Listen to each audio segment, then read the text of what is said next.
बांग्लादेश में सरकार versus all show किया गया, सरकार के खिलाफ माहौल बनाया गया, पूरी लॉबी उतर गई सामने और ऐसा हो गया कि सरकार को इस्तीफा भी देना पड़ा। फौज जो है वो प्रदर्शनकारियों के साथ खड़ी हो गई, सरकार के मुखिया को वहां से भागना पड़ा, उसके नेताओं को भागना पड़ा, जो नहीं भागे वो गिरफ्तार भी हुए, मारे भी गए। तो अब वहां के जो सरकार में अब जो बैठे लोग हैं वो क्यों नहीं इस तरह के मारपीट को या लूटपाट को क्यों नहीं रोक पा रहे हैं? कैबिनेट में 2 स्टूडेंट लीडर को भी ले लिया गया, ये भी आपके संज्ञान में होगा।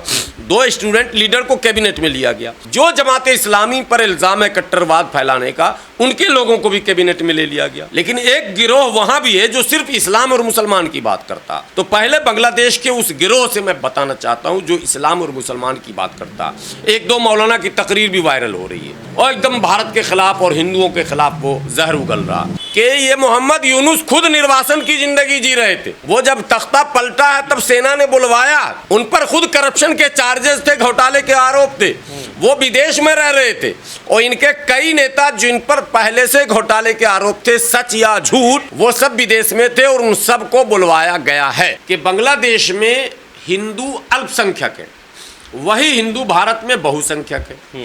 बांग्लादेश में मुस्लिम बहुसंख्यक है, वही मुस्लिम भारत में अल्पसंख्यक है। तो जो लोग हिंदू हित की बात करेंगे वो बांग्लादेश के इन कारनामों को देखकर विचलित होगा, ये स्वभाव है।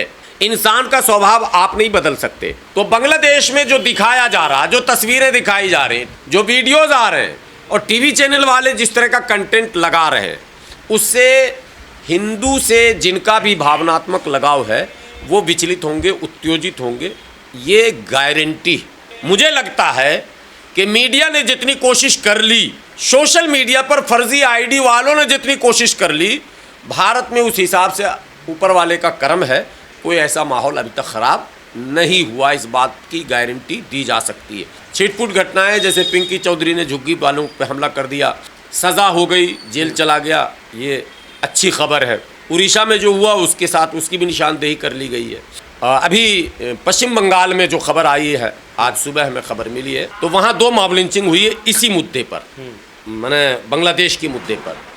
मुझे लगता है उसके बावजूद भी भारत में सहनशीलता और मानवता बांग्लादेश से ज़्यादा जीवित है।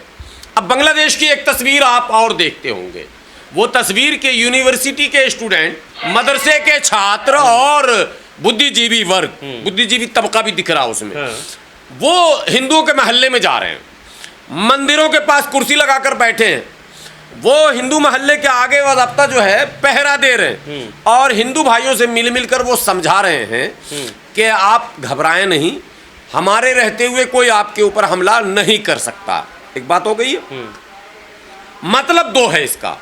एक मतलब ये है कि बांग्लादेश में भी एक तबका है जो इंसानियत पर यकीन करता है, मानवता पर यकीन करता है, अमन और सुकून और शांति चाहता है, लेकिन वो मंदिर की सुरक्षा में है या हिंदुओं के मोहल्ले में सुरक्षा में है, इसका मतलब कोई गैंग ऐसा जरूर है जो वहां हमला करना चाहेगा, उसी अंदेशे के डर से है। इसका मतलब कि हमला करने वाला ग्रुप भी वहां है। उसकी सक्रियता को देखते हुए ही मानवतावादी सोच रखने वाले लोगों ने ये कदम उठाया कि भैया इससे पहले कि कोई यहाँ आ जाए हमला करने, हम चलते हैं रोकने और बचाने। उससे विल पावर भी डेवलप होता है हिंदू भाइयों का, अल्पसंख्यकों का। जब बहुसंख्यक उनके समर्थन में आते हैं, ये नेचर है, उन्हें उनका विल पावर डेवलप हो जाता है, इत्मीनान भी होता है और वो जो अनाप शनाप मीडिया को लोग बयान देते हैं वो भी कम हो जाता है। वहाँ बांग्लादेश से जो बयान आए उसमें एक बड़े हिंदू लीडर का बयान आया कि जिस तरह से दुनिया दिखा रही है, उनका इशारा भारत की तरफ था कि जिस तरह से दिखाया जा रहा वैसे कोई हालात नहीं है। लेकिन वहीं एस्कॉन के जो उपाध्यक्ष हैं उनका बयान आया कि नहीं, लगातार मंदिरों पर हमले हो रहे हैं और माइनॉरिटी को टारगेट बनाया जा रहा। तो वहां भी 2 तरह की सोच, 2 तरह के गैंग, हिंदुओं में भी मुसलमानों में भी। हिंदुओं में भी मैंने आपको कह दिया कि एक लीडर सामने आ रहा और वो लीडर आकर कह रहा है कि नहीं, जिस तरह से लोग दिखा रहे हैं या कुप्रचार कर रहे हैं या बांग्लादेश की छवि को खराब कर रहे हैं, वैसा कुछ है नहीं। हमले हुए हैं लेकिन वो उसको इतना बड़ा बनाकर नहीं दिखाया जाना चाहिए। वो उस हिंदू लीडर का कहना बांग्लादेश के। दूसरे बांग्लादेश के जो है मैंने एस्कॉन जो बहुत बड़ा टेम्पल है उसके जो उपाध्यक्ष हैं उनका बयान है कि नहीं, लगातार हमले हो रहे हैं और दिन ब दिन जो है टारगेट किया जा रहा। तो 2 वहां भी सोच, दो भारत में भी सोच है, मुसलमानों में भी दो सोच आपको बताया हमने, एक बचाने वाला एक मारने वाला। सरकार में भी वहां दो तरह की सोच है। एक सरकार में बैठे लोग अपने आप को लिबरल बताने में लगे रहते हैं, वो सबकी बात करते हैं, लेकिन एक गिरोह वहां भी है जो सिर्फ इस्लाम और मुसलमान की बात करता। तो पहले बांग्लादेश के उस गिरोह से मैं बताना चाहता हूं जो इस्लाम और मुसलमान की बात करता। एक दो मौलाना की तकरीर भी वायरल हो रही है और एकदम भारत के खिलाफ और हिंदुओं के खिलाफ वो जहर उगल रहा। सवाल ये पैदा होता है कि इशू पर मुल्क में कोई मुद्दे होते हैं, मुद्दा होता है ना भाई, इशू है। क्या इशू था आपका? इशू था अनएम्प्लॉयमेंट या रिजर्वेशन, यही तो इशू था। तो अनएम्प्लॉयमेंट या रिजर्वेशन से हिंदू और मुसलमान का कहां से संबंध आ गया? ये तो गवर्नमेंट वर्सेस ऑल होना चाहिए, यानी गवर्नमेंट से और भारत माने देश के लोगों से। अगर भारत में कोई किसान आंदोलन होता तो वो हिंदू मुसलमान बन सकता क्या आंदोलन? नहीं बन सकता। बनाने की लोग कोशिश जो कर रहे हैं वो वही लोग हैं जो बांग्लादेश में उस टाइप के मुट्ठी भर लोग। मान लीजिए यहाँ स्टूडेंट छात्र उतरते हैं सड़क पर, तो छात्र जिस मुद्दे को लेकर उतरते हैं उसमें धर्म नहीं आ सकता। वो नेशनल इशू होता है, वो राष्ट्र का इशू होता है और राष्ट्रीय मुद्दे होते हैं, वो सरकार और वर्सेस ऑल होता है। तो बांग्लादेश में सरकार वर्सेस ऑल शो किया गया, सरकार के खिलाफ माहौल बनाया गया, पूरी लॉबी उतर गई सामने और ऐसा हो गया कि सरकार को इस्तीफा भी देना पड़ा। फौज जो है वो प्रदर्शनकारियों के साथ खड़ी हो गई, सरकार के मुखिया को वहां से भागना पड़ा, उसके नेताओं को भागना पड़ा, जो नहीं भागे वो गिरफ्तार भी हुए, मारे भी गए। एक बात तो अब वहां के जो सरकार में अब जो बैठे लोग हैं वो क्यों नहीं इस एट्रोसिटी को या इस तरह के मारपीट को या लूटपाट को क्यों नहीं रोक पा रहे हैं? कैबिनेट में दो स्टूडेंट लीडर को भी ले लिया गया, ये भी आपके संज्ञान में होगा। जो जमाते इस्लामी पर इल्जाम है कट्टरवाद फैलाने का, उनके लोगों को भी कैबिनेट में ले लिया गया। उसके बाद प्रचार ये किया गया कि नोबेल पुरस्कार विजेता मोहम्मद यूनुस की अगुवाई में सरकार चलेगी जब तक चुनाव नहीं हो जाए। तो नोबेल पुरस्कार विजेता का जब नाम आया तो लोगों को लगा कि यार ये तो अच्छा आदमी हो। मंदिर के दौरे भी करे उन्होंने, अभी उन्होंने मंदिर के कल परसों दौरे भी किए और इसका मतलब है कि वो पैचअप करने में लगे हैं। नोबेल पुरस्कार विजेता के बारे में इतना जानना है कि वो एक नंबर का ब्याजू है, अर्थशास्त्री भी उसको कहा जाता है और उसको नोबेल मिला है माइक्रो फाइनेंस के कारनामे में, जो उसने ग्रामीण बैंक को डेवलप किया है, यानी गांव तक ब्याज का निज़ाम जो पहुंचा दिया है, उसके लिए वाहवाही करके उसको अमेरिका ने दिलवा दिया। वो अमेरिका का पिट्ठू है एक नंबर का। और एक बात बार बार इसको दिखाइए कि ये मोहम्मद यूनुस खुद निर्वासन की जिंदगी जी रहे थे।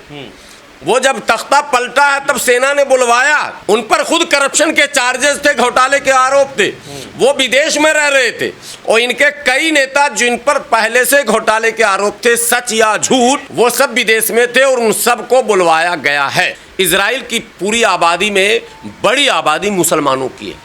वहाँ के लोकसभा में जो मेंबरान है पार्लियामेंट के, वहाँ के पार्लियामेंट के 4 से 5 मुस्लिम मेंबर हैं। इजराइल की बात कर रहा हूँ, इजराइल। वहाँ एक पार्टी भी है इत्तेहादुल मुस्लिमीन जैसी, यानी मजलिस जैसी पार्टी, जो भारत में जैसे मजलिस है ना भाई, ऑल इंडिया इत्तेहादुल मुस्लिमीन, तो वहाँ मुसलमानों की एक पार्टी है, सियासी पार्टी।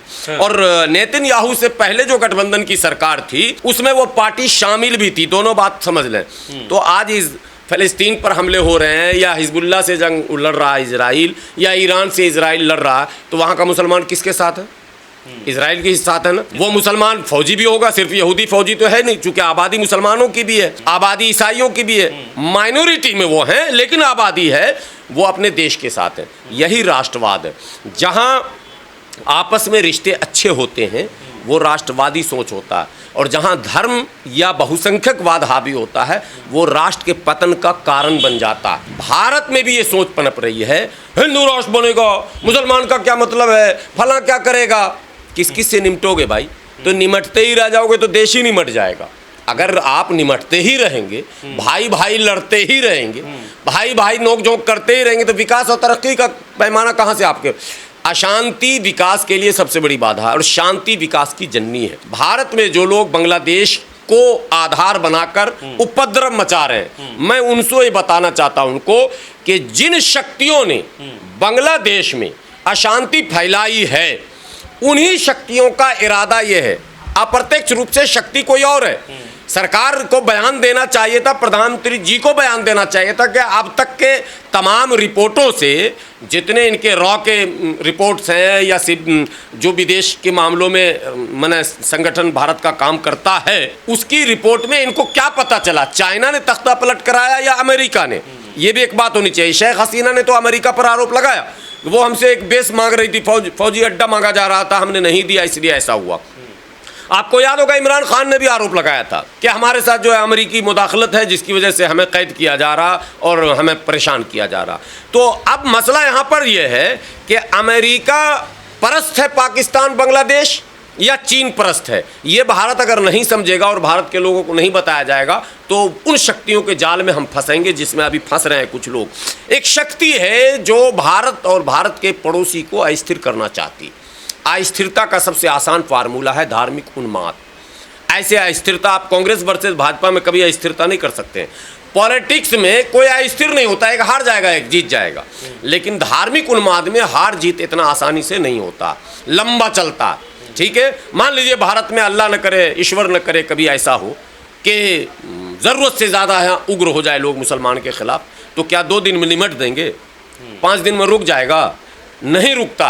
गुजरात कितने दिनों तक चला था? भागलपुर कितने दिनों तक चला था? 7 महीने भागलपुर में दंगा चले थे, 3 महीना तो कर्फ्यू था वहाँ। तो एक शहर में कंट्रोल करने में आपको 4 महीने लग रहे हैं।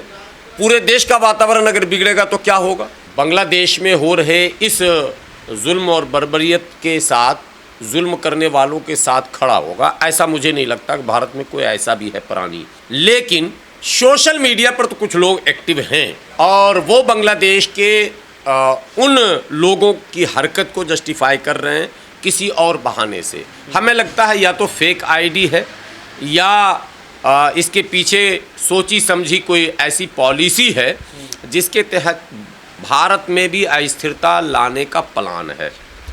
दुनिया जानती है कि धार्मिक भावनाएं ऐसी हैं कि 7 समंदर पार भी कोई हो तो उससे उसका लगाव हो जाता है, ये सेंटिमेंटल अटैचमेंट होता है। तो जाहिर सी बात है कि बांग्लादेश में हिंदू और मुसलमान बड़ी तादाद में रहते, बौद्धिस्ट भी हैं, ईसाई भी हैं, उनकी तादाद वो माइक्रो माइनॉरिटी है। लेकिन मुख्य जो माइनॉरिटी है वो अल्पसंख्यक में बड़ी तादाद जिसकी है वो बांग्लादेश में हिंदू है और भारत में मुस्लिम है। अब 2 पैमाना इसको समझने का, एक ये